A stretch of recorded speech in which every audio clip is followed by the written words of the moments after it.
No matter what your company does, you need sales. A good sales video is a powerful tool to increasing sales. Not every video you create should be a sales video, but you need at least one as a part of your video marketing efforts. This way, when someone gets to the point where they're ready to hear a sales message, you're ready to offer your solution.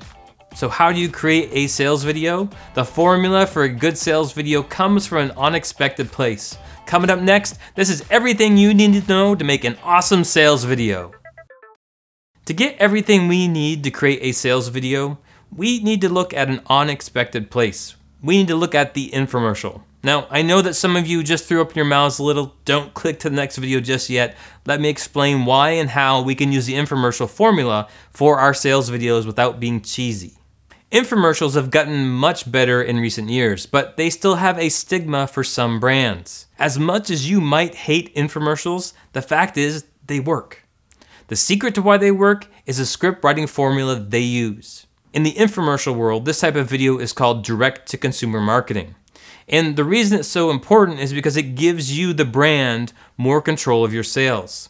By selling direct to your customer, you're lifting all your sales, even if you're selling through other partners as well. You may find a few versions of this formula out there, but here's the one that we use. Step 1 is capture attention. This is important because people have many messages vying for their attention. You need to start by capturing their attention and drawing them in.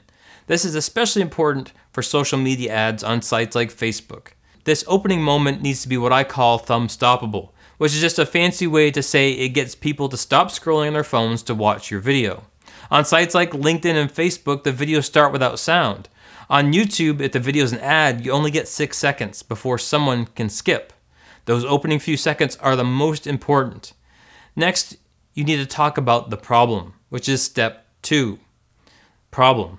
Every product and service exists because it solves a problem. This step is when you talk about the problem you're solving. The bigger the problem, the better. Step 3 is poke the problem. In this step, you're like a doctor who keeps poking until they tell you it hurts. You can talk about what happens if the problem isn't solved. What are the worst case scenarios? Step 4 is solution. You need to make the solution simple. If it's overly complex, it'll confuse people. And this isn't the time to introduce your product, that's the next step. Introduce the product. You might start this step with the words introducing. The next step is credibility. This can be done in a lot of different ways. However you do it, it should be subtle. If your claims are too big, people won't believe them. This is a good place to talk about the benefits of your product or service. The next step is call to action. This is where you tell them what to do next. Make sure to keep it simple, such as order yours today or contact us to get a free quote. The more complex your call to action is, the more sales you will lose. And our final step is social proof. This is where you can share endorsements, testimonials, or success stories. Now do you know the formula that sells? Here are a few tips. The more creative you can make your videos, the better. A good sales video should have a 3 to 5 year shelf life, so consider that when you're creating your budget. If you like this video, then I invite you to watch our free training, How to Increase Sales with Video. You can view it by clicking the box on your screen.